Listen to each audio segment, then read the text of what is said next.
Assalamualaikum warahmatullahi wabarakatuh.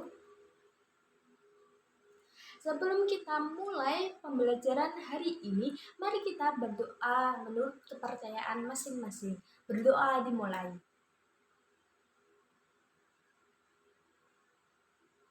Berdoa selesai. Apakah anak-anak kali ini sudah siap untuk menerima pembelajaran hari ini? Oke, alhamdulillah kalau siap. Kalau begitu, isi presensi terlebih dahulu.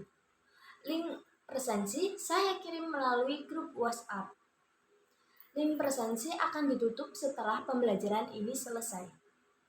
Apakah sebelumnya sudah ada yang mempelajari tentang materi hari ini mengenai sistematika dan kebahasaan teks karya ilmiah?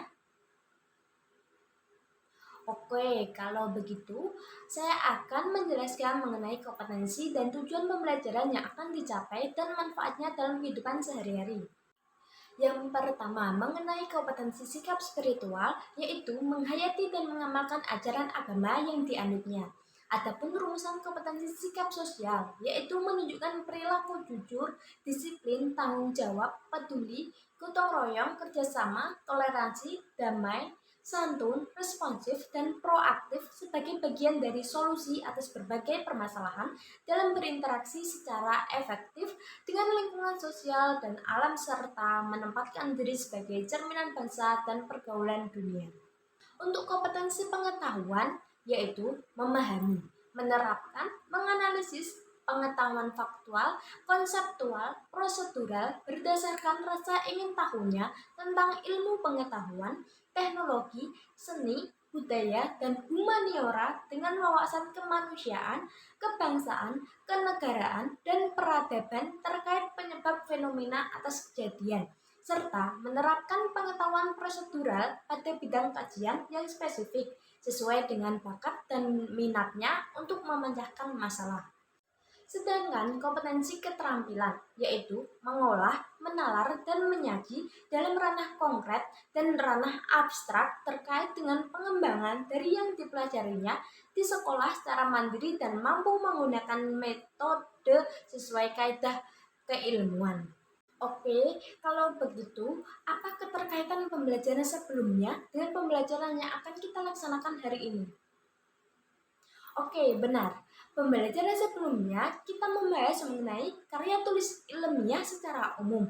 Dan pembelajaran hari ini kita akan membahas mengenai sistematika dan kebahasaan teks karya tulis ilmiah.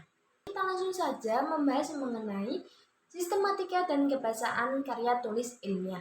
Tetapi sebelumnya saya akan menjelaskan model pembelajaran kali ini yaitu gallery work dan happy performance dengan metode diskusi kelompok, tanya jawab, penugasan. Dan untuk media, kita menggunakan lembar kerja, PowerPoint, dan laptop. Sumber belajar kali ini kita menggunakan pengarang dari Suherli GKK pada tahun 2017 berjudul Buku Siswa Bahasa Indonesia kelas 11 revisi tahun 2017 dan Kosasi 2014 mengenai jenis-jenis teks dalam mata pelajaran Bahasa Indonesia SMA, MA, SMK. Untuk teknik penilaiannya nanti saya akan mengambil mengenai sikap, pengetahuan, dan keterampilan. Lalu untuk bentuk penilaiannya nanti saya akan mengambil melalui observasi, tes tertulis, unjuk kerja, dan portofolio. Lalu jika ada anak-anak yang remedi, saya akan memberikan dua tahapan. Tahapan yang pertama yaitu pembelajaran remedial dilaksanakan melalui teaching atau klasikal atau tutor sebaya atau tugas dan diakhiri dengan tes.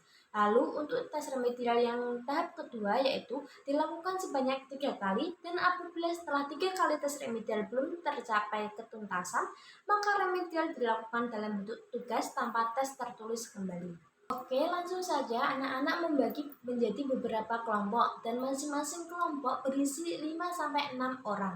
Apakah anak-anak sudah berada di kelompoknya masing-masing? Oke, langsung saja. Cermatilah karya ilmiah kali ini. Karya ilmiah ini berjudul Efektivitas Penggunaan penggunaan bahasa Indonesia dalam komunitas yang dilakukan oleh siswa kelas 11 IPS 2 selama pembelajaran bahasa Indonesia materi karya ilmiah di SMA Negeri 1 Pemalang. Setelah kalian perhatikan tentang karya tulis ilmiah tersebut, hal-hal apa yang perlu diperhatikan dalam penulisan pada halaman judul? Oke, silahkan. Oh ya, benar. Yang pertama yaitu judul karangan harus diketik dengan huruf kapital. Yang kedua, adanya penjelasan tentang tujuan penyusunan tugas dalam bentuk kalimat. Yang ketiga, nama penulis ditulis dengan huruf kapital. Di bagian bawah penulis juga harus menyertakan nomor induk siswa. Yang keempat, mencantumkan logo instansi pendidikan. Yang kelima, data instansi pendidikan yang mencantumkan jurusan kelompok peminatan, sekolah, nama kota, dan tahun penulisan karangan. Semua hal tersebut ditulis dengan huruf kapital. Sebelum kita lanjut, apakah ada yang ingin ditanyakan mengenai bagian pelengkap pendahuluan tadi? Oke, kalau begitu kita lanjut saja ke bagian isi karangan, di mana di dalam isi karangan terdapat pendahuluan, tubuh karangan, dan simpulan. Lalu untuk bagian pelengkap atau penutup karya tulis ilmiah, yaitu daftar pustaka, lampiran, indeks, dan riwayat hidup penulis. Itulah sistematika karya tulis ilmiah.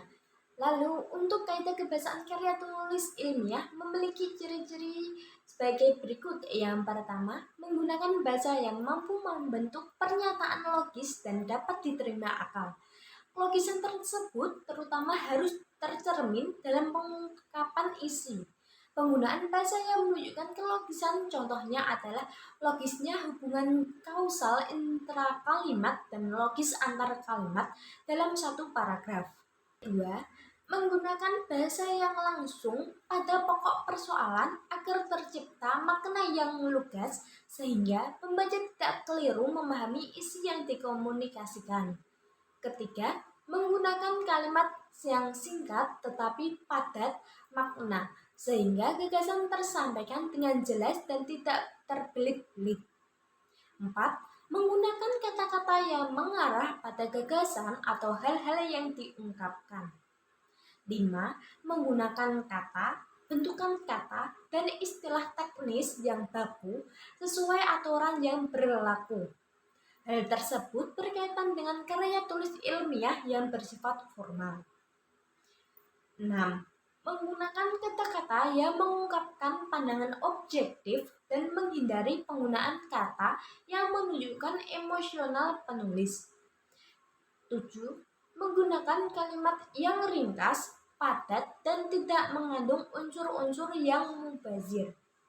Penggunaan kalimat ini berkaitan dengan penggunaan kalimat efektif. 8. Menggunakan unsur bahasa dan ejaan secara taat asas dan konsisten.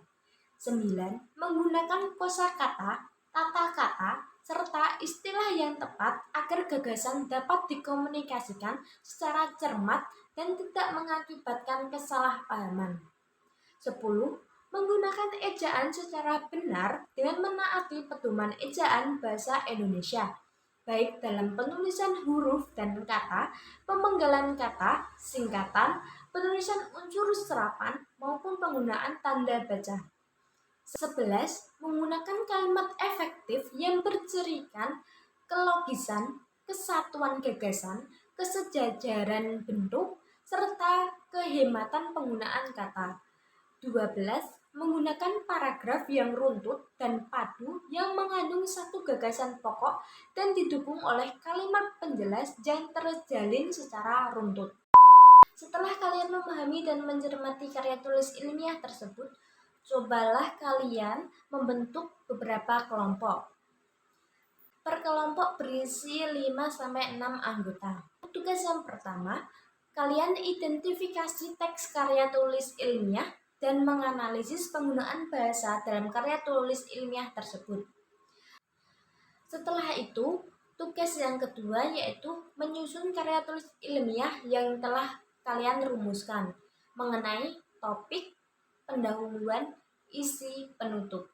Sebelum saya tutup materi kali ini, simpulan pembelajaran hari ini yaitu mengenai sistematika dan kebahasaan karya tulis ilmiah, di mana sistematika karya tulis ilmiah terdapat tiga bagian. Yang pertama bagian pelengkap pendahuluan, yang kedua bagian isi karangan, yang ketiga bagian pelengkap penutup.